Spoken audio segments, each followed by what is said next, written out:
This is DRF Race of the Day. Hi, everybody. Dan Illman, Mike Beer, the DRF Race of the Day for Friday, October the 22nd. Race number 8 at Keeneland. Let's throw up the field for the Grade 3 Sycamore Stakes. $150,000 is the purse. We're going 1.5 miles on the turf. You can download free formulator past performances for this race on the Race of the Day event page at drf.com. Access them, handicap along with us. We've got a Grade 1 winner as your morning line favorite. That's the horse on the far outside, Mike, the 12 2 Emmys, who won the race used to be known as the Arlington Million, the Mr. D, when receiving just a beautiful ride from James Graham. Beat one of the top turf horses in the country in domestic spending, but had all the best of it up front. He did, and he was also 27-1 in that race, and now he's the morning line favorite coming back. You know, listen, his recent form is obviously good, and he does have speed, but man, he's, maybe he'll just win, Dan. He's got to be a pretty tough horse to take a real short price on. The number 1, Glynn County, is your second choice. It's really a question as to how good Glynn County is. They tried him in the UN 3 starts back, and he was wired by Tribuvon. He was probably pace compromised when he was in against 2 Emmys 2 starts back. Let's see where he is according to the Timeform US pace projector here. He's more of a mid-pack runner. You see 2 Emmys expected to make the lead, but he might have to work. Glynn County's going to be coming from out of it. I guess. I mean, I tend to more agree with you, Dan. I think he's more of sort of a mid-pack kind of horse. I don't think he has to be that far back off the pace early, especially with his inside draw here. It feels like Tyler Gaffalione could put him into a pretty good spot here. I like his recent form for Maker. I don't think he's any kind of a star, but I think he's a contender in here for sure. So after being wired in his 2 Grade 1s, they ran him in that Kentucky Downs Calumet Turf Cup last time. We're going to watch that race at 1.5 miles, and he sort of crept into contention the middle part. He angled out into the stretch, and he has a look at this, turning into the long straight at Kentucky Downs. He flattens out just a little bit late, but those are 2 solid horses in front of him. Listen, he ran very well in this race. He got a great trip and ride, I thought, from Gaffalione. He had a real shot at this thing, and he's just not quite good enough. Arklow, who is behind him right now, is going to outfinish him for second, had a real tough trip and was probably best. But listen, this horse got a good trip and did his best with it. He was probably facing a couple of horses who at the end of the day might be better than anything he faces here too, Dan. He's a contender. He finished ahead of A Journey to Freedom, the number 2 in the Sycamore in that race. We saw him arrive late on the scene while racing on his left lead. I like the way he won at Saratoga 3 starts back with Lasix on. He didn't break well. He tried to go up the rail, had to check and alter course all the way to the outside, and undeterred, he still was able to win. But the question is how good he is. They've hiked him up into stakes in his next 2, and it just hasn't been there. Right. I mean, he did run well in that Saratoga race to overcome trouble to win. His last 2 races, I personally haven't seen the excuses, Dan. Maybe you did. Just felt like maybe he wasn't quite good enough. His recent form, again, it's rock solid for Maker. He's the horse who I feel like has maybe the wrong running style for this race. He feels like he's going to be pretty far back. Hierarchy got a setup, I thought, last time out in the Japan Turf Cup. There was a really solid pace on. We're going to watch that race right now. He was just second best. Not as good as Tale of the Sea, who's probably a Grade 3 type on his best day. We're going to see Hierarchy eventually get up into second while never threatening the winner. This was a solid performance from him, an 89 Beyer speed figure. I think he's the kind of horse that wouldn't mind a little bit of give in the ground, and he's another one that needs a little bit of pace help up front. He does. He ran fine. And here you saw his rider there, and the sort of the upper stretch wanted to get to the outside, and he couldn't really, but it didn't really cost him anything. He was only going to be second either way, and he was second in there. I don't know, dude. I'm just not a very big fan of his. We'll see if he works out the right trip and maybe gets a piece of it at a price. I'm just not a huge fan. You are a fan of the 4 Rise the Guy. Stakes winner on dirt, very solid on the turf, coming out of a good race in the John's Call at Saratoga. Kind of a weirdly run race where he broke on top for the first 3 furlongs or so. He made an easy lead. Another horse brushed to the front, and now we're going to turn into the stretch. Rise the Guy's going to make his second move. He makes the lead, and he's going to get run down by Serve the King, who's in good form. Serve the King would come back to run second in the Grade 1 Joe Hirsch with a 100 Beyer. Good effort for Rise the Guy. I did think he ran well here, as you mentioned. He did make the early lead, and then another horse decided he wanted. They actually went, a pretty solid pace for this distance up at Saratoga. They were moving right along, and Rise the Guy sort of kept up with it all the way. He's only second best at the end, but I thought he ran well, Dan. And as you mentioned, I've been a fan of his. I've actually been very wrong about this horse because I thought they had something there when they tried to make him a dirt marathon. I thought that was going to work out. It didn't. They went back to turf last time. This horse ran well. The 5 Yamato is going to have to improve. He's yet to reach 90 on the buyer scale, but he's trending the right way. Let's watch his recent win. Now, remember, this is only against $10,000 starter allowance foes at Kentucky Downs, but he was stretching out to 1.5 miles, and he won the race very comfortably. He is going to have to improve.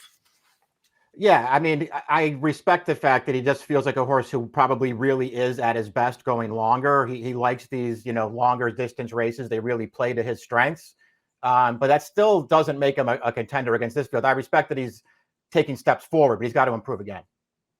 Now, Spooky Channel on his best day is probably a grade 3 type horse. The problem with Spooky Channel is his running style. He likes to come from far out of it, and he got a wonderful pace setup, and James Graham was aboard again. He's given some really good rides this year on the turf, James Graham. Let's watch him on Spooky Channel in the Remington Green. There was a hot pace. He worked out an inside-out trip. We see him second for the left in the big white blinkers, and he swallows this field up, and I'm not sure I love the field he was beating. Yeah, he certainly was, sort of a little bit of a standout in this kind of a race. That's sort of been a little bit of a theme for this horse. They've really managed him extremely well and found really good spots for him. The flip side of that is he always shows up, Dan. He's a multiple graded stakes winner. The distance is no problem for this horse, so stretching back out for 1 1/8 miles isn't really supposed to hurt him. And he just feels like the kind of horse who's always a price when they run him in races like this. I'm going to use him. Sole Volante was very sharp to begin his career. 2 wins on turf, including a stake down at Gulfstream. Winner of the Sam F. Davis. Second in the Tampa Bay Derby, and the wheels have kind of gone off since they ran him in the Belmont and Derby of 2020. They tried him on the turf last time out in that TVG Stakes.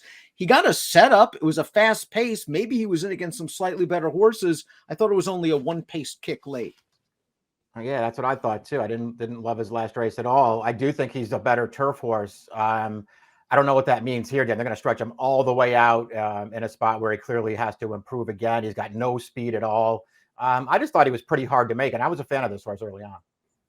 Breakpoint began his career with 5 consecutive victories in his native Chile, 3 of them the Group 1 type. But in North America, it's been a different story. 2 off-the-board finishes for Chad Brown, and just didn't fire at a big price for Steve Asmussen in the Calumet Turf Cup. Yeah, I mean, I don't know what to say about him, Dan. We've seen him 3 times now in North America. He's been terrible at all 3 of those races. I could never bet this horse. Bama Breeze, the number 9, did get back onto the winning track when stretched out to 10.5 furlongs last time at Kentucky Downs. Let's watch that race for Rusty Arnold. He gets through his 2 other than condition, and he beat a useful horse. The runner-up would come back to get through his 2x condition at Keeneland with a 90 buyer speed figure. But he is a closer, and I'm not sure he's the best closer of this group. Yeah, I worry about that too. I remain a fan of this horse. I was a big fan of his last year as a 3-year-old. I thought he got some let's say, suspect trips and rides in some of his races and thought he was better than he looked on paper. I appreciate the fact that they stretched him out here and he handled it. I thought he actually ran pretty well in this race. I don't know what that means, though, Dan. They're going to step him up in class here. As you mentioned, his running style is not great. I'm still a fan, though. He's going to be a price in this race. And if he's some kind of really big price, I will try to use him somewhere.